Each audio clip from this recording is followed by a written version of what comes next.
بسم اللہ الرحمن الرحیم نحمدہ ونصلی علی رسولہ الکریم اما بعد۔ محترم ناظرین کرام، ایک صاحبہ ہیں افرا، ان کا سوال ہے: السلام علیکم مفتی صاحب، واشنگ مشین میں ناپاک کپڑوں کو دھونے کا طریقہ کیا ہے؟ اور پاک اور ناپاک کپڑے اگر ایک ساتھ واشنگ مشین میں دھوتے ہیں تو اس کا کیا حکم ہے؟ وعلیکم السلام ورحمۃ اللہ وبرکاتہ۔ دیکھیے، واشنگ مشین میں کپڑے بالکل دھو سکتے ہیں، لیکن اگر کپڑے پاک اور ناپاک دونوں ہوں، دونوں طرح کے کپڑے ہو، پاک بھی ہو ناپاک بھی ہو، تو دونوں طرح کے کپڑے اگر ہو تو ان کے دھونے کے 3 طریقے ہوتے ہیں۔ ایک تو یہ ہے کہ ہم پہلے مشین کے اندر پاک کپڑوں کو دھوئیں گے، پاک کپڑوں کو دھونے کے بعد اس کے بعد میں ان کو نکال لیں گے، اور پھر اس کے بعد واشنگ مشین کے اندر ناپاک کپڑوں کو ڈالیں گے، ناپاک کپڑوں کو اس کے بعد میں دھو لیں گے۔ اور دوسرا طریقہ یہ ہے کہ پہلے ہم جو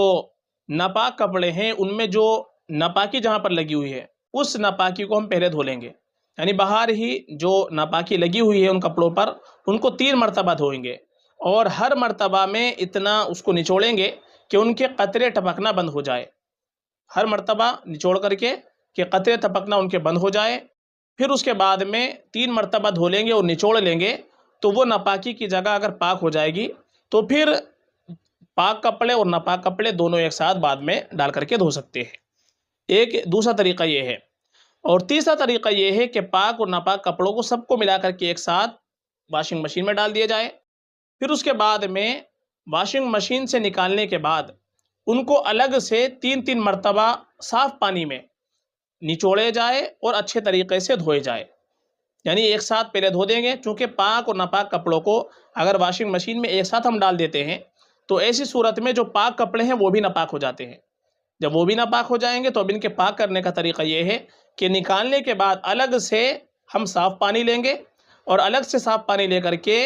3 مرتبہ ان کپڑوں کو الگ الگ پانی میں، صاف پانی میں ہم دھوئیں گے۔ 3 مرتبہ دھونے کے بعد پھر 3 مرتبہ ان کو اچھی طریقے سے نچوڑیں گے،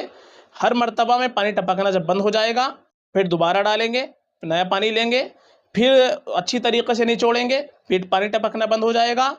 پھر ہم دوبارہ ڈالیں گے اور نئے پانی میں ڈالیں گے۔ تو اس طریقے سے سب کپڑوں کو پھر الگ سے 3 مرتبہ دھونا پڑے گا، اور ہر مرتبہ اچھے طریقے سے نچوڑنا پڑے گا تاکہ ان کے قطرے ٹپکنا بند ہو جائے۔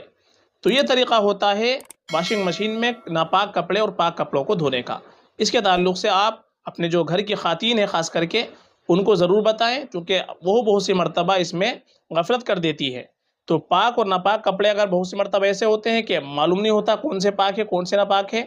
اس میں شک ہوتا ہے، تو ایسی صورت میں بعد میں ان کو ایک ساتھ جب دھو دیا جائے تو بعد میں ان کو الگ سے 3 مرتبہ نئے پانی میں دھوئیں گے، اور نئے پانی میں ان کو دھونے کے بعد 3 مرتبہ الگ سے نچوڑیں گے فقط، واللہ اعلم۔